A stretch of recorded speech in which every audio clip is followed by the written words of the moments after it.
يا أرحم الراحمين ارحمنا.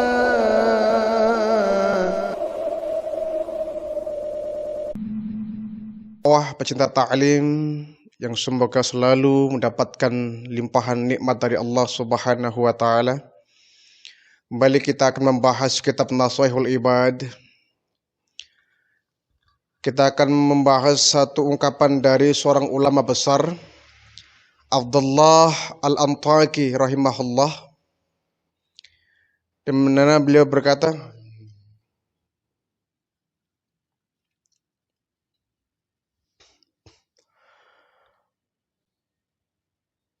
para pecinta dakwah, pecinta ta'lim yang semoga senantiasa mendapatkan taufik dan hidayah dari Allah Subhanahu wa taala.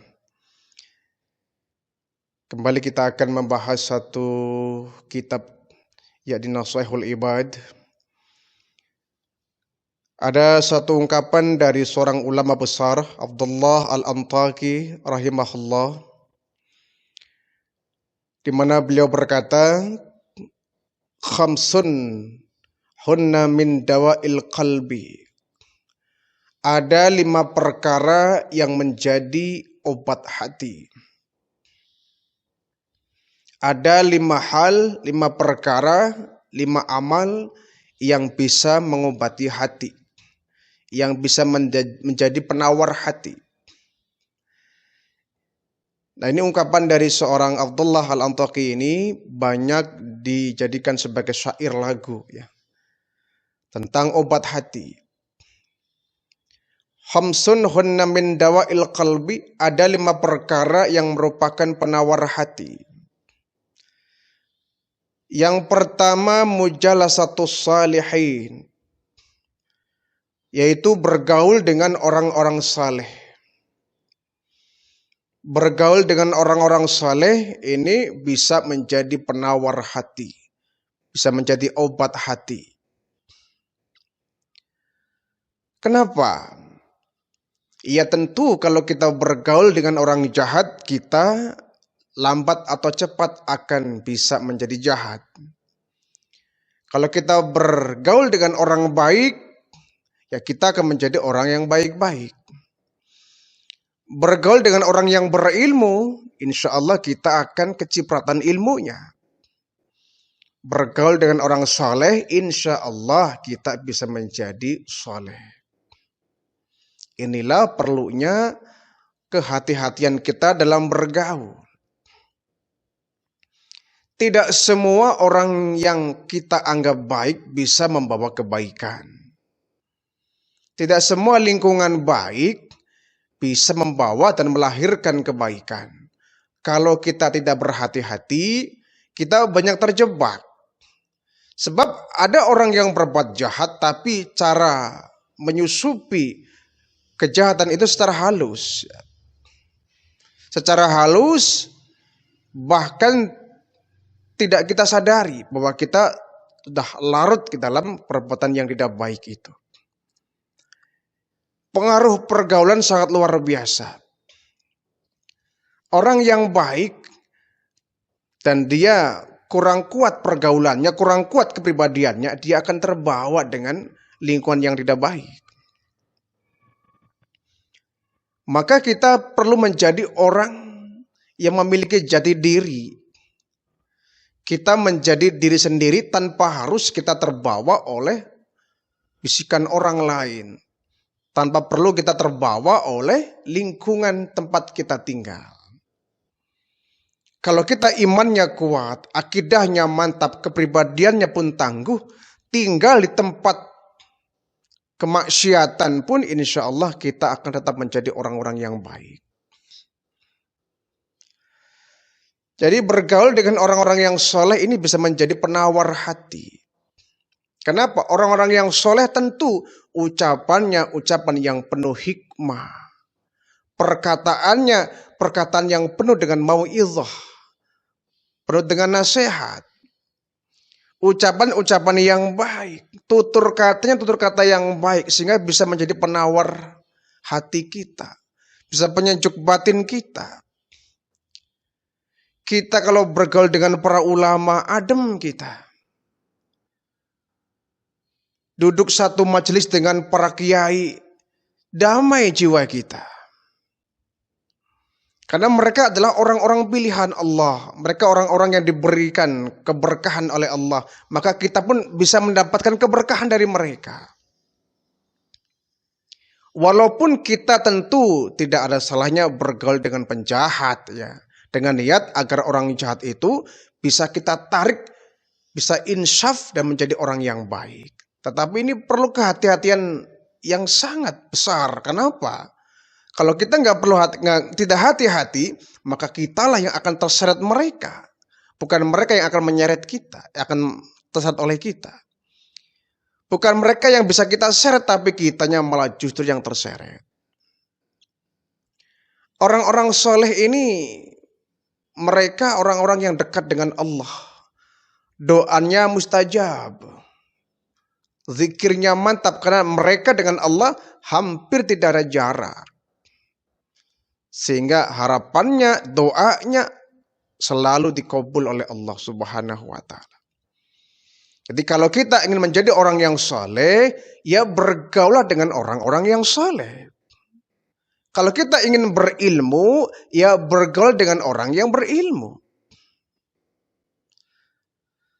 Kalau kita ingin bisa baca Al-Quran, ya kita harus merapat dengan orang yang pandai baca Al-Quran, kan begitu. Jangan sampai kita ingin soleh, tapi kita enggan bergaul dengan orang-orang yang soleh. Ya bagaimana mungkin bisa? Jadi orang soleh ini, dia ibarat telaga yang di dalamnya ada air yang sejuk. Di saat kita barangkali sibuk dengan urusan dunia, sibuk dengan kesibukan dunia, bergelut dengan pekerjaan-pekerjaan, kita butuh penyejuk jiwa, penyejuk batin, penyejuk hati kita ini. Maka kita harus bisa merapat, berkumpul dan senang bergaul dengan orang-orang saleh. Sehingga jiwa kita nggak kering. Batin kita tidak kerontang, tidak tandus, tapi ada penyejuk jiwa. Karena orang-orang saleh inilah insya Allah mereka dekat dengan Allah. Mereka hidupnya penuh dengan keberkahan. Kalau kita suka bergaul dengan mereka, insya Allah kita pun bisa mendapatkan keberkahan itu. Yang kedua, kata Abdullah Al-Antaqi rahimahullah, yang bisa menjadi obat hati, wa qiraatul Qur'an, yaitu membaca Al-Quran. Pasti ini ya, karena Quran adalah asyifa, obat. Hiburannya orang yang beriman adalah Al-Quran. Karena Al-Quran merupakan ucapan Allah, firman-Nya Allah yang dalamnya penuh dengan kalimat-kalimat hikmah, nasihat yang baik, membawa kita optimis menuju masa depan. Di orang yang membaca Al-Quran akan terhibur hatinya. Orang yang sedih membaca Al-Quran akan terhibur hatinya.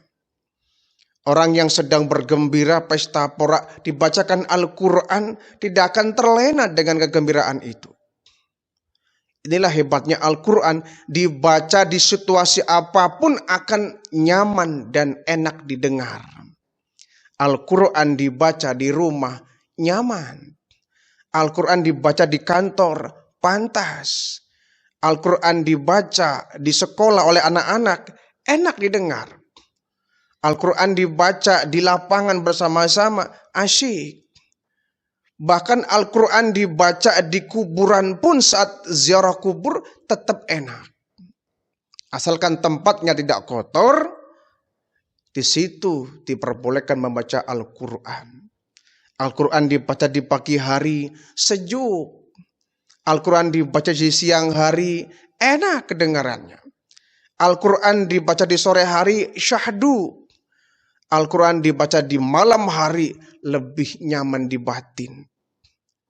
Karena firman Allah, dibaca di situasi apapun terasa nikmat dan nyaman. Apalagi Al-Quran dibaca di rumah-rumah kita. nawiru buyutakum bisolati wa qiraatil Qur'an. Kata Nabi, terangilah rumahmu dengan kegiatan sholat dan membaca Al-Quran.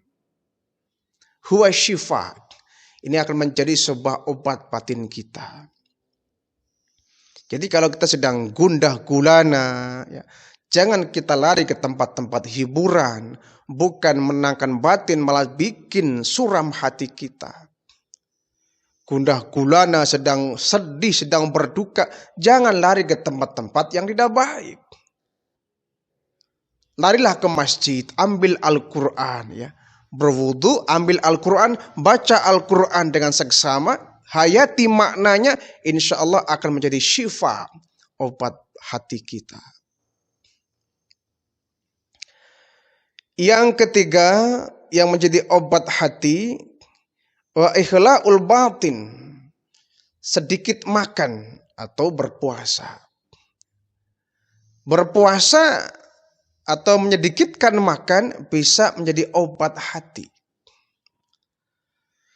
Setidaknya ketika berpuasa kita diajarkan untuk hidup sederhana, untuk hidup qanaah, tidak rakus, tidak serakah. Itu pelajaran puasa, ya. Mendidik kita menjadi orang yang sederhana, makan dengan apa adanya, sehingga dengan itu batin kita akan nyaman. Tidak diperbudak oleh hawa nafsu kita.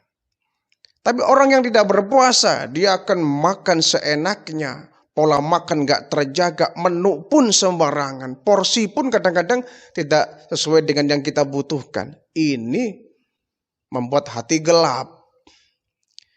Bukan menjadi penawar hati, malah membuat hati kita semakin tidak nyaman. Menyedikitkan makan dengan cara kita berpuasa. Bukan hanya itu, bahwa puasa ini bisa membawa hati kita damai, badan kita pun sehat. Kita akan terhindar dari berbagai penyakit. Jadi orang yang sedang mau melaksanakan operasi pun di rumah sakit, dia dianjurkan berpuasa. Orang yang mau operasi bedah, pasti oleh sang dokter dia disarankan untuk berpuasa.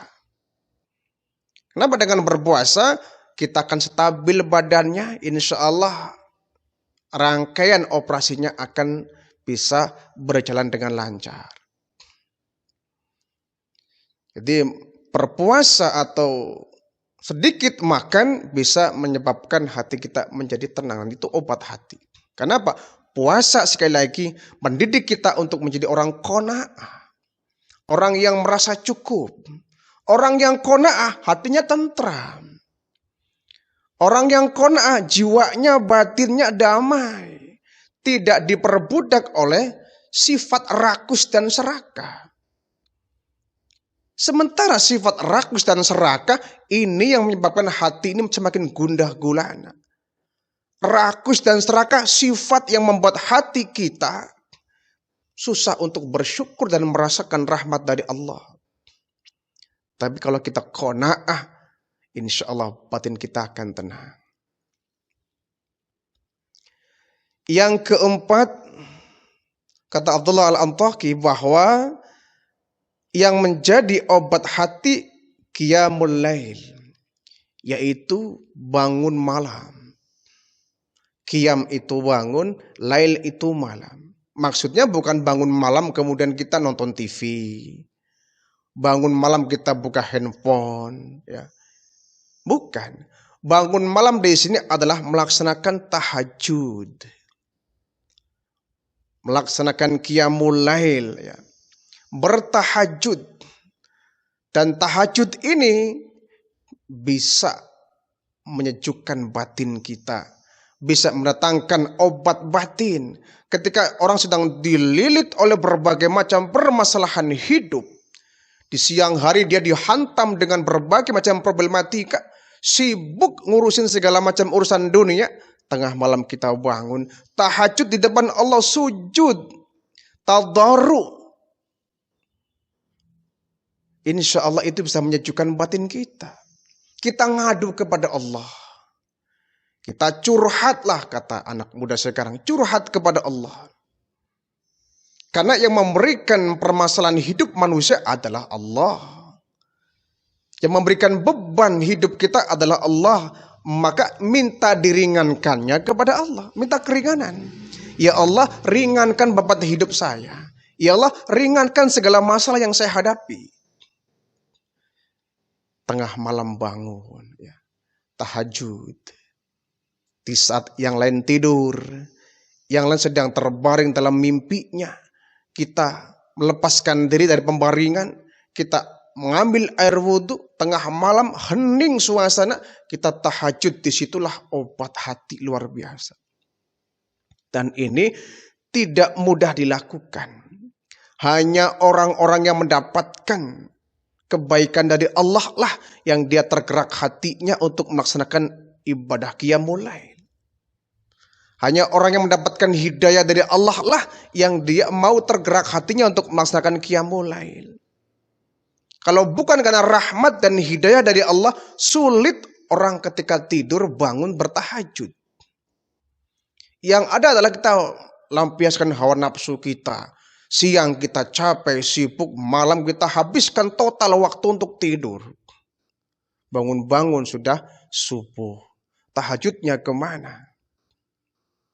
Jadi kita perlu adanya sandaran vertikal kepada Allah. Perlu adanya sandaran vertikal kepada Allah. Agar apa?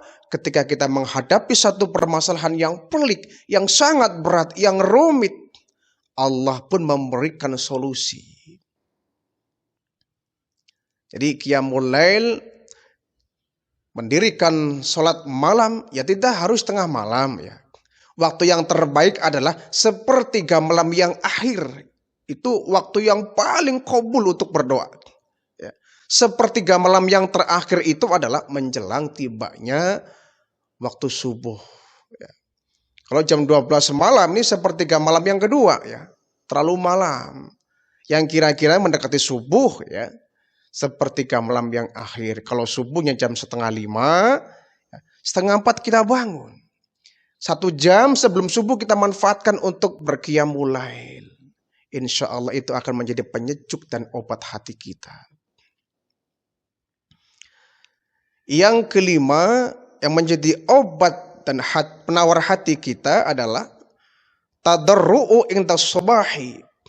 Bermunajat dengan tadarru' menjelang subuh. Bermunajat kepada Allah menjelang subuh. Ini nyambung dengan qiyamul lail tadi ya. Qiyamul lail, waktu yang terbaik adalah sepertiga malam terakhir menjelang tibanya azan subuh. Di situ ada detik terakhir sebelum azan subuh, waktu yang sangat mustajabah untuk kita berzikir, bermunajat. Agar hati kita yang keras bisa melunak.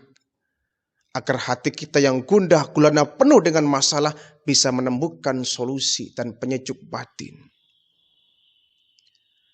Jadi bermunajat di malam hari tentu beda ya dengan kita berdoa, bermunajat di siang hari. Dari situasi pun berbeda. Kalau siang hari kita berdoa, udah kondisi panas ya. Suara-suara bising pun banyak kita dengar, suara kendaraan, suara orang dan lain sebagainya. Tapi kalau tengah malam, apalagi sepertiga malam yang akhir, kondisi situasi sangat hening, sepi. Doa itu kita merasa menjiwai apa yang kita minta kepada Allah. Kalau kata anak sekarang baper ya, bapernya dapat. Bapernya dapat ketika berdoa di malam hari ketimbang siang hari. Kalau siang hari kita nggak konsentrasi karena banyak gangguan. Tapi di malam hari kondisi sunyi, sepi, kita berdoa kepada Allah. Setiap kata-kata yang kita ucapkan kita bisa meresapi. Bisa ikut baper dan ini bisa menitikkan air mata. Ini luar biasa. Kalau air mata sudah menitik jatuh karena kita bermunajat tengah malam, air mata ini akan menghapus api neraka. Yang semestinya umpama kita dimasukkan neraka, api nggak akan mampu menjilat tubuh kita. Kenapa? Sang api neraka dihentikan, dipadamkan lewat air mata yang jatuh ketika kita bertahajud, berqiyam